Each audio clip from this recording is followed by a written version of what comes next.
साक्षी होना जरूरी होता है।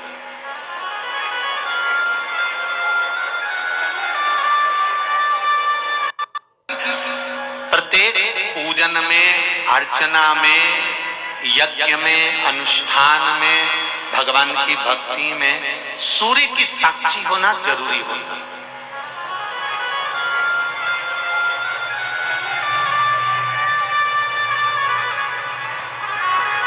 प्रत्येक ब्राह्मण देवता कर्मकांड करने वाले जब ब्राह्मण देव पूजन कराते हैं तो सबसे पहले सूर्य की साक्षी कराकर दीप को प्रज्वलित करते हैं कि ये सूर्य की साक्षी देते हैं।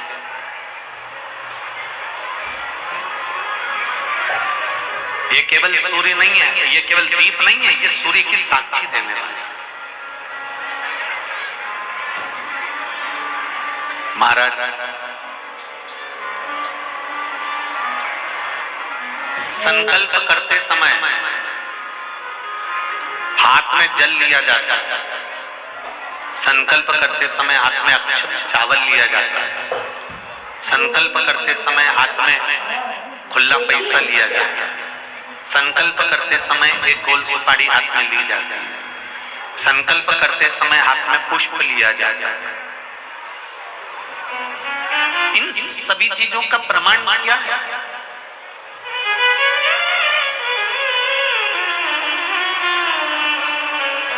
क्यों इन चीजों का प्रमाण कहा गया कि संकल्प लेते समय हाथ में जल लीजिए, संकल्प लेते समय हाथ में चावल लीजिए, संकल्प लेते समय हाथ में आप कुछ मुद्रा धारण कर लीजिए, कोई सुपारी ले लीजिए, जल ले लीजिए? इनका प्रमाण क्या है? अगर किसी कर्मकांडी ब्राह्मण से पूछेंगे तो वो बताएगा इस जल में, अक्षत में, सुपारी में, मुद्रा में, पुष्प में हमारी एक पीढ़ी संकल्प देने के लिए नहीं आई है। जब ब्राह्मण संकल्प छुड़ाता है, गोत्र बुलवाता है, नाम का स्मरण ब्राह्मण देवता कराते हैं, तब हाथ में जो वस्तु रखी होती है वो वस्तु केवल एक कुल को तारने वाली नहीं होती, वो संकल्प देने वाली वस्तु 7 पीढ़ी को तार देती है, 7 कुल को तार देती है। उसी तरह मंदिर में लगाया गया दिया केवल मंदिर को प्रकाशित नहीं करता, मंदिर में लगाया गया दीप केवल मंदिर को उजाला नहीं करता, मंदिर में लगाया गया दीप सबसे पहले अगर प्रकाश देता है, सबसे पहले उजाला देता है। तो हमने जैसे ही दीप को प्रकट करा और प्रकट करते से वो दिए ने सबसे पहले प्रकाश हमारे हृदय में करा और हमारी जिंदगी में करा, हमारे जीवन में वो प्रकाश करा।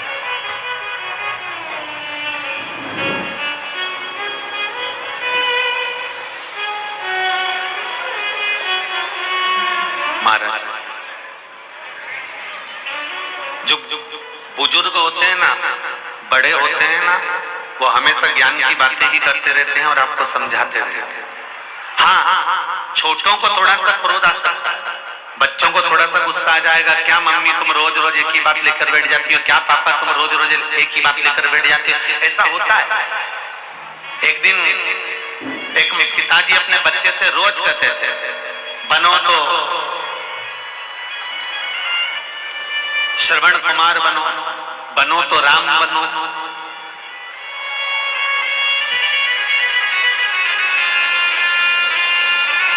प्रतिदिन मन को साफ कैसे करो? तो कहा इस मन को साफ करने का सबसे सुंदर तरीका है भगवान का मंत्र जाप, भगवान का भजन।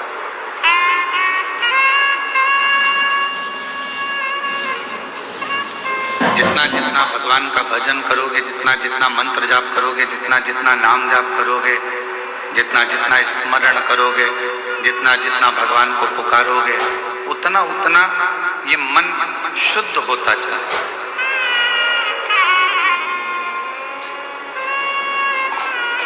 और मैंने तेरे ही भरोसे बाबा, तेरे ही भरोसे हवा बिच उड़ती जावांगी,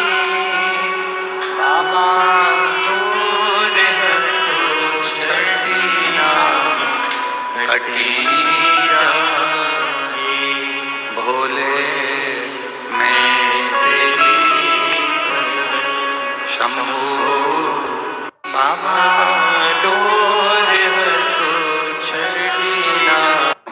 भगवान को याद करो। अब एक बात आपसे पूछें, सब मेरी भिलाई की जीजियां बोलना, मेरे जीजा हुन बोले, बेटियां बोले, बेटा बोले, बुजुर्ग बोले। मंदिर साफ रहता है तो उस मंदिर में मक्खियां नहीं भिनकती। बोलो सही है कि गलत है? मंदिर अगर साफ है तो उसमें ना मक्खियां आएंगी, उसमें ना चींटियां आएंगी, उसमें ना चींटे आएंगे, कुछ भी नहीं है।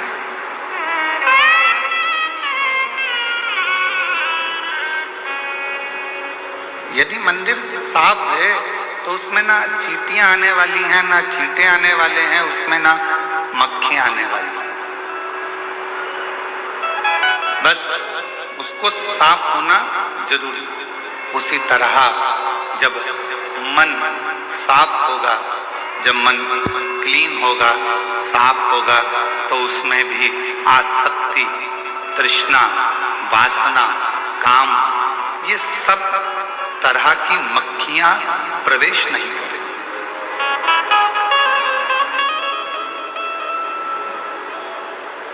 ये मक्खियां अंदर प्रवेश नहीं कर पाएंगी। प्रेशर फ्लो प्रेशर, ये मक्खियां अंदर प्रवेश नहीं कर पाएंगी।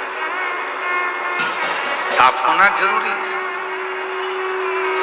मंदिर के साफ होने पर मक्खियां प्रवेश नहीं करती। मंदिर के साफ होने पर मच्छर प्रवेश नहीं करते। मंदिर के साफ होने पर चींटी चींटे प्रवेश नहीं करते। उसी तरह ये मन भी साफ होना जरूरी है।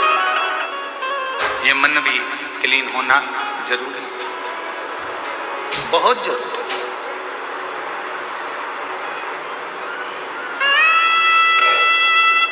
और कितना सुंदर कहा पूर्व में कि गुरु धोबी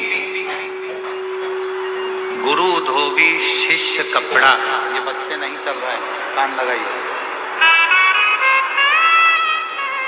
गुरु धोबी शिष्य कपड़ा, साबुन सिरजनहार, और सूरत शिला पर धोइए निकसे रंग अपार। निकसे रंग,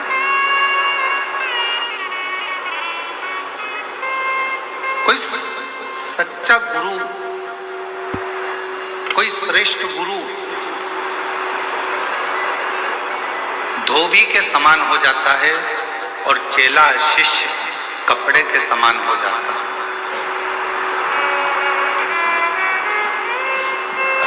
और गुरु क्या करता है? उस कपड़े को धोने के लिए, उस शिष्य को धोने के लिए भगवान के नाम का साबुन बनाता है और सत्संग में ले जाकर बिठा देता है।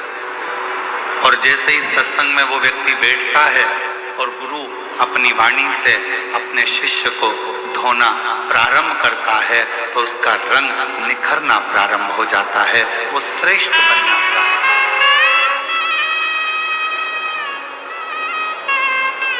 उसकी श्रेष्ठता बन जाती है, उसकी आनंदता बन जाती है।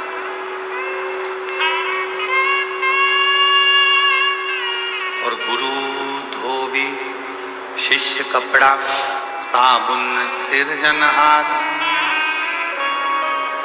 सत्संग शिला पर धोइए निकसे रंग अपार। गुरु धोबी के सम हो, शिष्य कपड़े के सम हो, और उस पर भगवान के नाम का साबुन लेपित किया जाए और फिर उसको धोया जाए तो वो अपने आप में निर्मल हो जाए।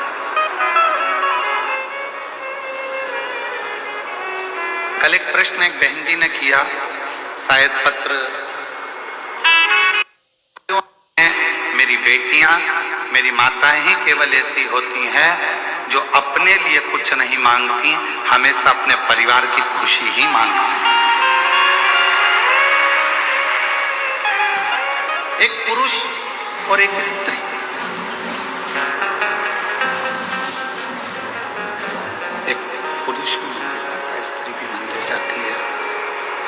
पुरुष भी मंदिर जाता है और एक स्त्री भी मंदिर जाती है। दोनों के मंदिर जाने में अंतर है। पुरुष मंदिर जाएगा तो भगवान मेरा व्यापार अच्छा चलाना, मेरा घर अच्छा रखना, गाड़ी दिला देना, और वो जो फैक्ट्री का सोचा है वो फैक्ट्री डला देना, वो ये सोचा है वो डला देना।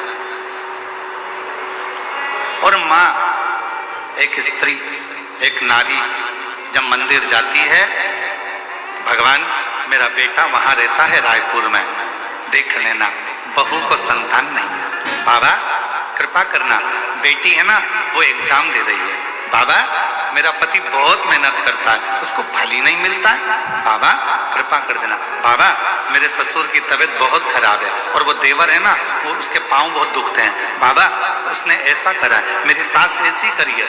एक केवल जगत में एक माँ, एक स्त्री, एक नारी ऐसी होती है जो मंदिर में जाकर भी परमात्मा भी अगर उसके सामने खड़ा हो जाए तो वो खुद के लिए नहीं मांगती, मांगती अपने परिवार का सुख है। वो अपने लिए कुछ नहीं मांगती, अपने लिए कुछ मांगना नहीं चाहती, वो मांगती केवल परिवार का सुख है, परिवार के लिए मांगती, केवल परिवार। मेरे बेटे के लिए ये देना, मेरी बेटी के लिए ये देना, मेरे ससुर के लिए ये देना, मेरी सास के लिए ये देना, मेरे रिश्तेदार को ये देना, मेरे परिवार को ये देना, वो स्वयं के लिए नहीं मांग रहे, स्वयं।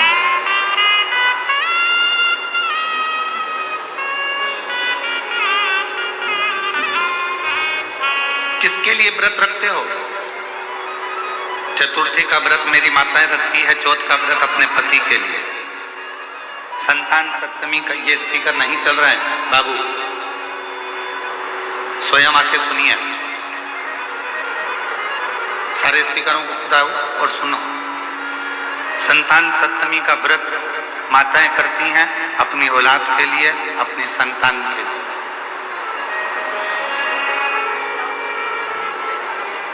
चतुर्थी का व्रत करती हैं स्वयं भगवान अपने पति के लिए। नवरात्रि का व्रत करती हैं अपने पूरे परिवार की खुशहाली के लिए, परिवार के आनंद के लिए, परिवार के सुख के लिए।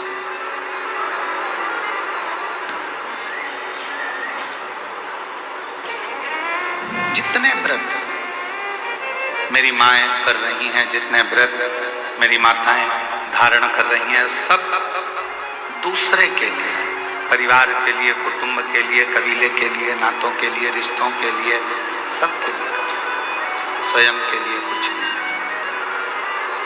और फिर भी मेरे प्रभु, फिर भी मेरे भगवान, फिर भी मेरे शंभु, मेरे त्रिकालदर्शी, मेरे कैलाशी, मेरे अविनाशी, मेरे शंकर, करुणा करने वाले दातार, दयालु मेरे शिव एक ऐसे हैं कि घर की नारी, घर की स्त्री दूसरों के लिए मांग रही है, फिर भी मेरे शंकर उस पर कृपा कर कर उसका कल्याण कर रहे हैं। वो मांग खुद के लिए नहीं रही है, वो स्वयं के लिए नहीं मांग रही, और स्वयं के लिए मांग नहीं रही है तो भी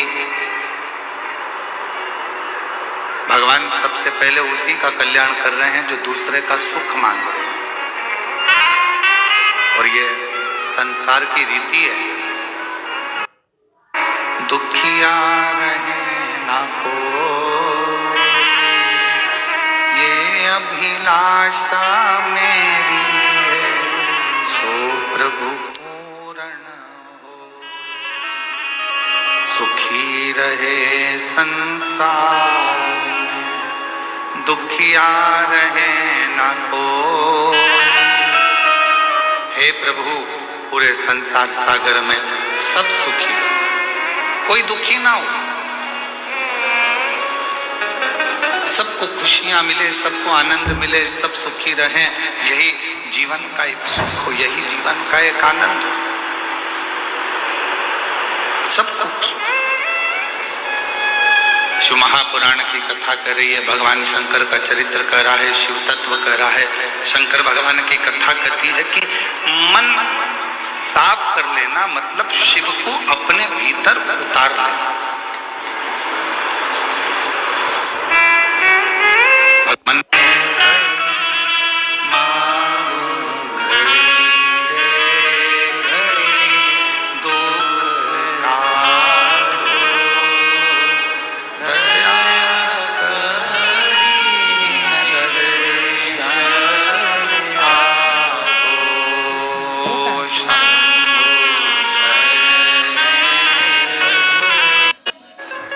माता जी ने प्रश्न करा कि आपकी कथा में स्त्रियां ज्यादा जाती हैं।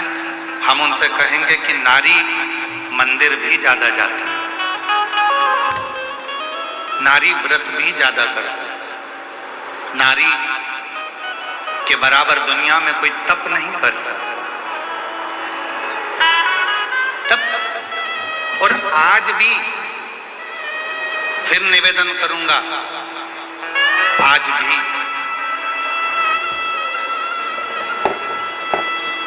अगर ये संसार के दिन का नियम बना लो, कितना भी कर जाओ, कितना भी दुख हो, कितनी भी तकलीफ हो, एक नियम बना लो कि मैं भले मंदिर में पहुंचूं ना पहुंचूं, मैं भगवान के मंदिर जा पाऊं ना जा पाऊं, एक नियम बना लो कि प्रदोष के दिन और शिवरात्रि के दिन मैं अपने दरवाजे के बाहर एक घी का दीप दरवाजे के बाहर लगाऊंगी और एक घी का दीप किसी बेलपत्री के वृक्ष के नीचे लगाऊंगा। दो जगह पर अगर आपने दीप लगाना प्रारंभ कर दिया, एक प्रदोष के दिन, एक शिवरात्रि के दिन, केवल 3 या 4 प्रदोष निकलेंगे, बाबा ऐसी कृपा करेगा कि धीरे धीरे कर्जा चूकना अपने आप चालू हो जाएगा और सब कार्य सफल होना प्रारंभ होगा। 2 दीप लगाने का नियम बना लो, प्रदोष के दिन या शिवरात्रि के दिन। एक नियम पक्का होना चाहिए। एक दुख है, किसी के जाके सामने रोगे, कौन दुख तुम्हारा मिटा देगा? तकलीफ है, किसी के पास जाकर कहोगे, कौन तुम्हारी तकलीफ मिटा देगा? कष्ट है, कोई तुम्हारा कष्ट नहीं मिटा सकता। हमने पहले भी कथा में कहा, खांसी तुम्हें चल रही है, तुम्हें खांसना है, छींक तुम्हें आ रही है, तुम्हें छींकना है, छींक तुम्हें आ रही है, तुम पड़ोसी से कहे छींक ले, कोई ना छींकेगा। प्रदोष आती है हर महीने, शिवरात्रि प्रत्येक महीने शिवरात्रि आती है, प्रत्येक महीने। जैसे तारा बाबा जी का जन्म माघ शिवरात्रि को हुआ और ज्योति में ज्योति विलीन फागुन शिवरात्रि पर। प्रत्येक महीने शिवरात्रि आती है, प्रत्येक। ऐसा कोई शिवरात्रि नहीं है जो हर महीने ना, प्रत्येक शिवरात्रि कुछ ना कुछ अच्छा करने के लिए। हमारी बारी पे भरोसा मत करना, बिल्कुल भी। सीवर वाले महाराज पे बिल्कुल भरोसा मत करो, रत्ती भर भी। गीता प्रेस गोरखपुर की शिव पुराण खरीद के लाओ, उसको पढ़ो।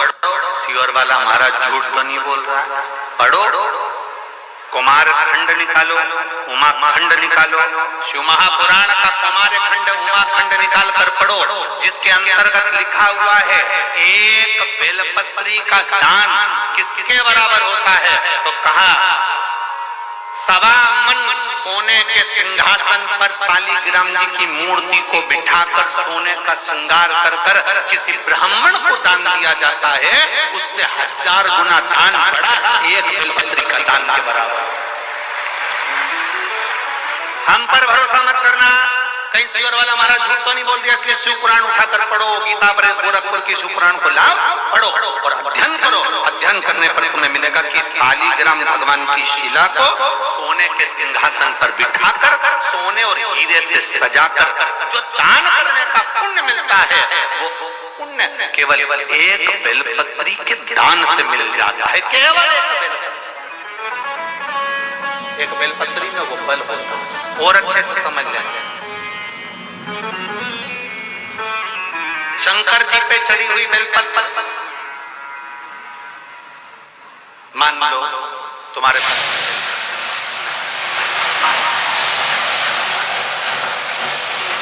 मान लो तुम्हारे पास बेलपत्र नहीं,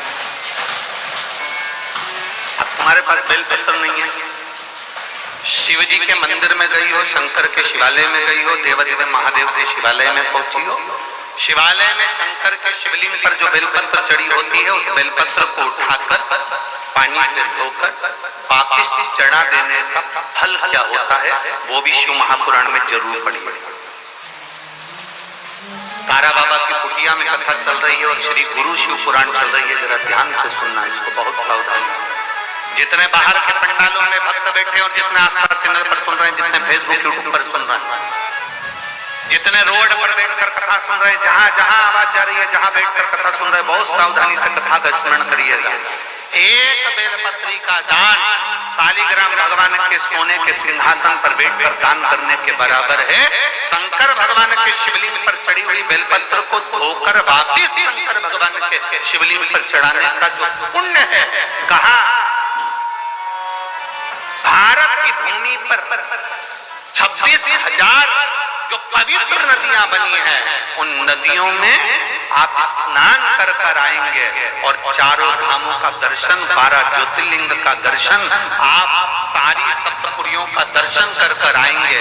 उसका जो पुण्य फल होगा, एक बेलपत्री को शंकर पर से उठाकर मिलाकर वापिस शंकर को चढ़ाने का ये फल हमें तुरंत प्राप्त हो जाता है। केवल एक बेलपत्री को उठाकर धोकर चढ़ा देंगे, ये फल प्राप्त है।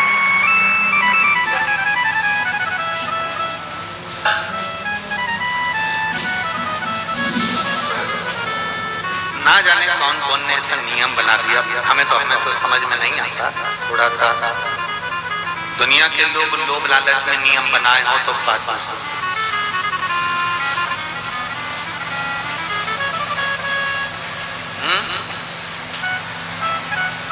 इसकी आवाज नहीं जा रही है, पीछे की आवाज बोलिए, पीछे की। वहां जाके बक्से के तारों में चेक करिए कि आवाज क्यों नहीं पहुंच रही है।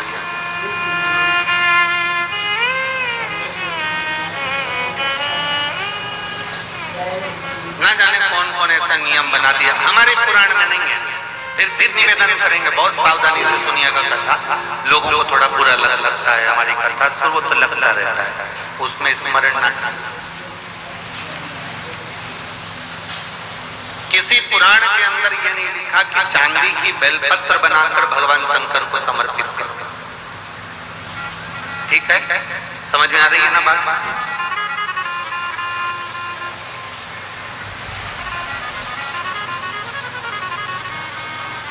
किसी पुराण के अंदर यह नहीं लिखा, किसी शास्त्र के अंदर यह नहीं लिखा कि चांदी की बेलपत्र बनाओ, सोने की बेलपत्र बनाओ और भगवान को चढ़ाओ, भगवान को समर्पित।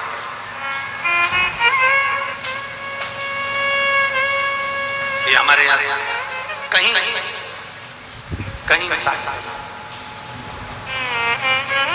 कहीं हमारी पुराणों में नहीं लिखा गया, कहीं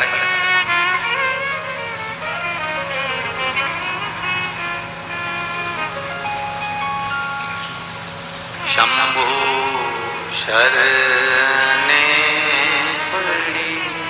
मां घड़ी रे घड़ी दुख काटो, दया करी मैं दर्शन आपको।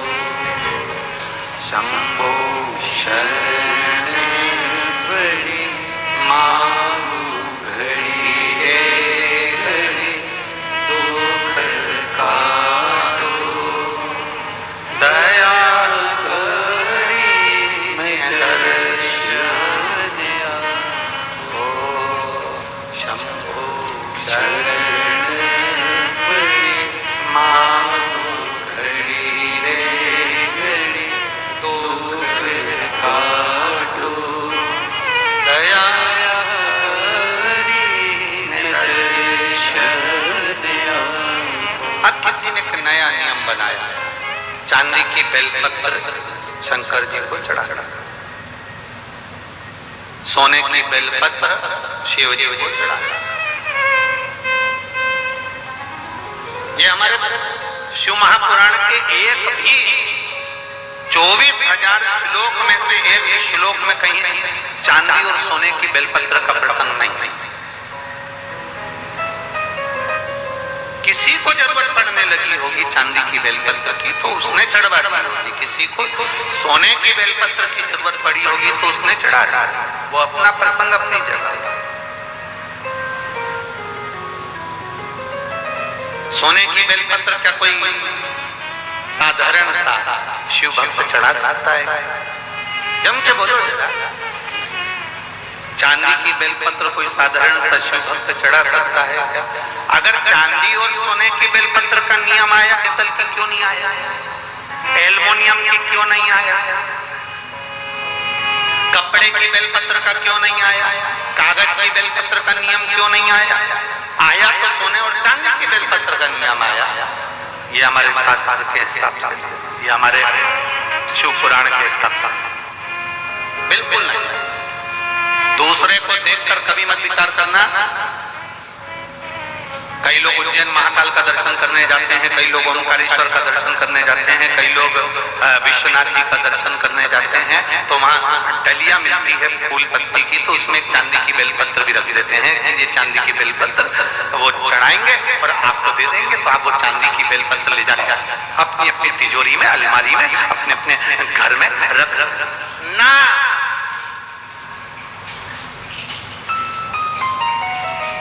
शिव जी पे चढ़ी हुई बेलपत्र को कॉपी में रख लो, किताब में रख लो, और याद रखना बेलपत्री का 1000 टुकड़ा भी हो जाए, 1000 पत्ती के बारीक बारीक टुकड़े भी हो जाए, और वहां से लाने में तुम्हारे हाथ में केवल एक जरा सी तिन का मात्र पत्ती भी तुम्हारे हाथ में अगर बची है घर लाते हुए, तो समझ लेना वो सोने की बेलपत्र से भी बढ़कर है, उसकी कीमत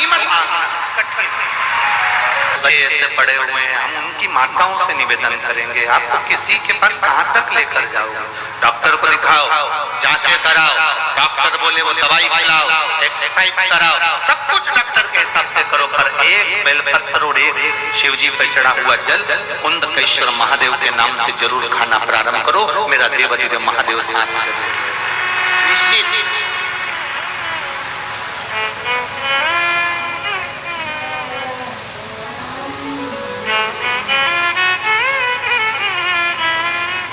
तेरी कृपा बिना न हिले एक भी अणु, लेते हैं श्वास तेरी कृपा से तनु तनु। हे गंगाधर मुक्ति द्वार ओमकार तू, भोले ओमकार आयो शरण आय शंभु तार तार, बखान क्या करूं मैं राहों के ढेर का, चपटी भभूत में खजाना